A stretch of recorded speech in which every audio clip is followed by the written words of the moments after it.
Siema! Chciałem Was zaprosić na ostatni odcinek z budowy BMW E46.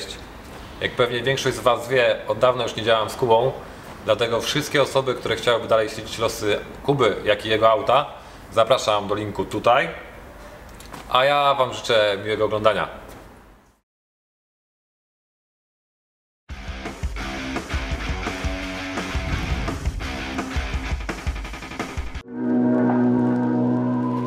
Siema wszystkim, po dłuższej przerwie wracam do Was z moim projektem. Jestem na etapie kończenia samochodu. Jak widzicie, jak zawsze mam tu sobą jakieś narzędzie i muszę dłubać, grzebać przy samochodzie, bo bez tego trochę żyć nie mogę. Zostało mi do zrobienia kilka rzeczy, takich jak przełączniki. Mam tutaj dwa przełączniki, które zostały zamontowane u Turbolamika. Zostaną zmienione, no takie jak widać. Aktualnie zabiorę się za montaż, a Wy możecie zobaczyć sobie, co działo się na hamowni.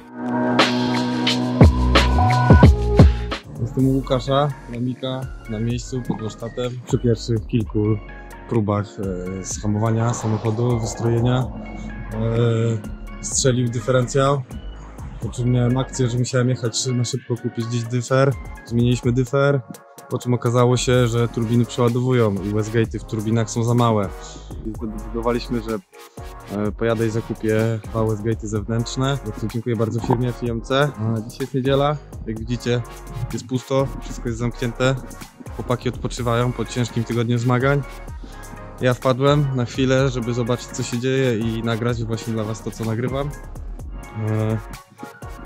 W poniedziałek bierzemy się ostro za robotę. Trzeba dorobić w kolektorach wydechowych wyjścia na Westgate'y zewnętrzne. Do tego później przez wabant zamontujemy Westgate'y, doprowadzimy kominki, więc mój samochód nie będzie miał dwóch kominów, tylko 4. Postaram się coś więcej dla Was nagrać, ale po prostu wszystko tak szybko się dzieje, że nie wiem kiedy. Jestem sam, trochę przytyrany, zmęczony. Ale takie jest życie, dzisiaj tak jaram. I mogę Wam zdradzić, że na doładowaniu 0,8 bara wyszło 480 koni. Ups. Zobaczymy, co będzie na alkoholu i na mniejszym doładowaniu.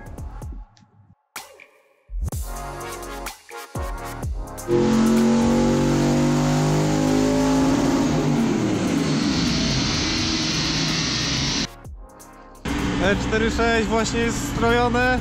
Przy małym przeładowaniu, czyli na 0,6 bara wyszło 526 koni, 687 N, co jest bardzo dużo, jestem w lekkim szoku. Teraz zbiliśmy trochę doładowanie, więc na pewno będzie trochę mniej, ale będziemy później jeszcze to stroić na alkoholu, więc zobaczymy, co z tego wyjdzie.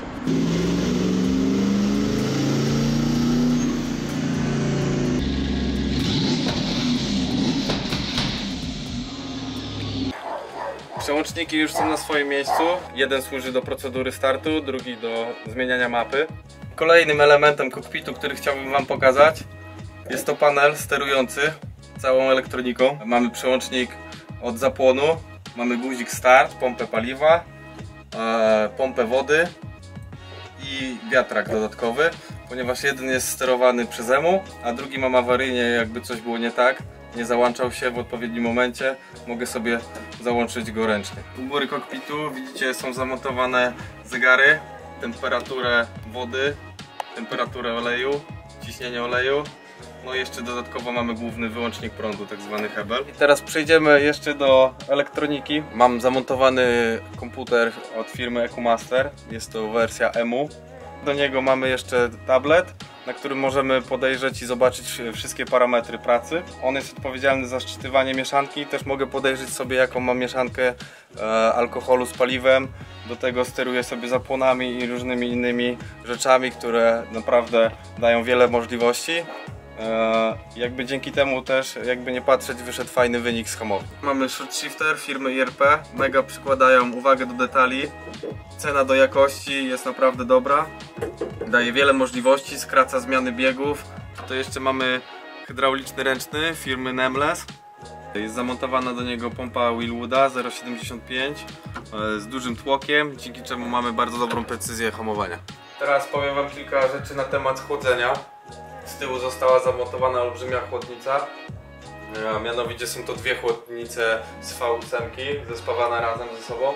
Do wychłodzenia tego wszystkiego, całej tej wody, która jest w obiegu, odpowiedzialne są za to wentylatory spala, dzięki czemu mamy super cyrkulację powietrza. Hamulce z tyłu mam od 330 BMW E46.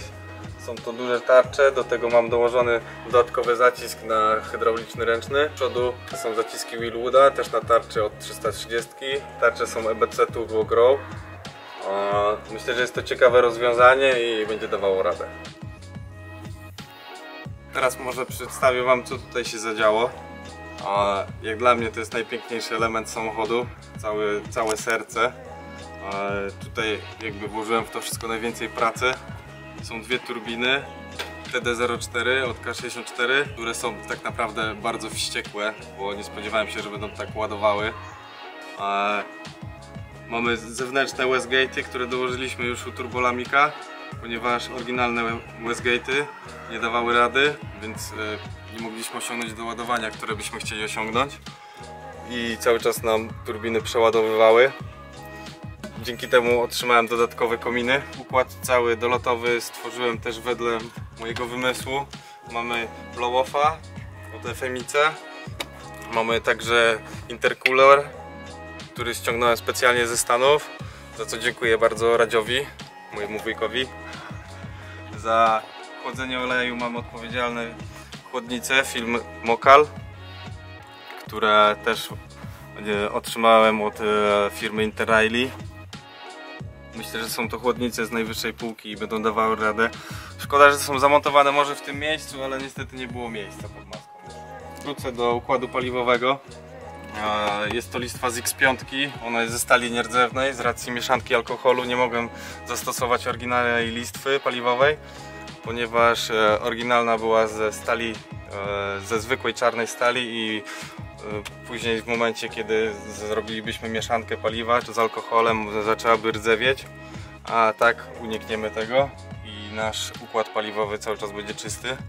Tutaj jeszcze mamy odnośnie układu paliwowego regulator ciśnienia paliwa firmy Turbo Smarta do 1000 koni. Mamy czujnik ciśnienia paliwa, który idzie sobie okablowanie do EcoMastera, do komputera, dzięki czemu mamy wszystkie te dane dostępne na tablecie również. Tutaj jeszcze wjechał zbiorniczek Tiltona ze Stanów. Mamy tak naprawdę 3 w 1, czyli zbiorniczek od sprzęgła, od wysprzęglika, mamy od pompy hamulca nożnego, od przodu i od tylnych zacisków. Jeszcze mamy tutaj cewki. Cewki są oryginalne, 740, czyli z M60B40. Niektórzy również wkładają cewki od Audi, ponoć są dużo lepsze. Tutaj mamy całe okablowanie, które zostało stworzone, wtryski 630 bodajże, o ile się nie mylę, już nie pamiętam. I to wszystko prezentuje się tak. Wydaje mi się, że z grubsza już o wszystkim opowiedziałem. Pewnie jest kilka detali, które chciałbym zmienić i poprawić. Myślę, że czas go odpalić.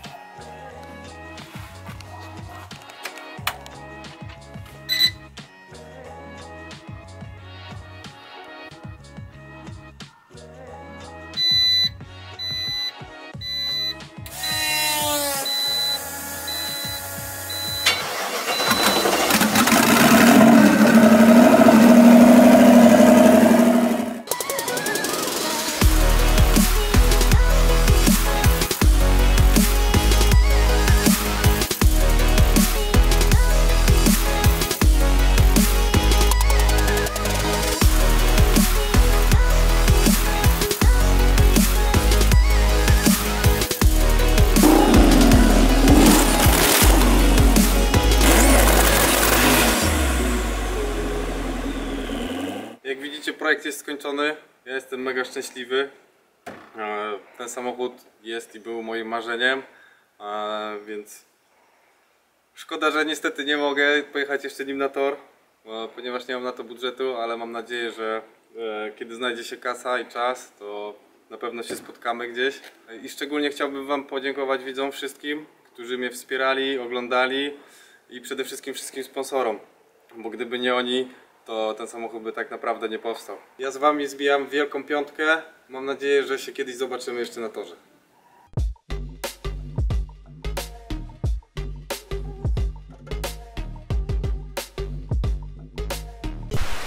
Ja chciałem jeszcze na koniec bardzo podziękować firmie Interelli, która bardzo mocno wsparła projekt i dzięki niej mogliście zobaczyć na kanale, jak powstaje auto do driftu od podstaw. Zapewniła masę części samochodowych stricte do motorsportu, tak więc na pewno polecam sprawdzenie ich strony, będziemy bardzo wdzięczni. A ja Was zapraszam na kolejną serię Drift Projekt w niedalekim czasie. Piona!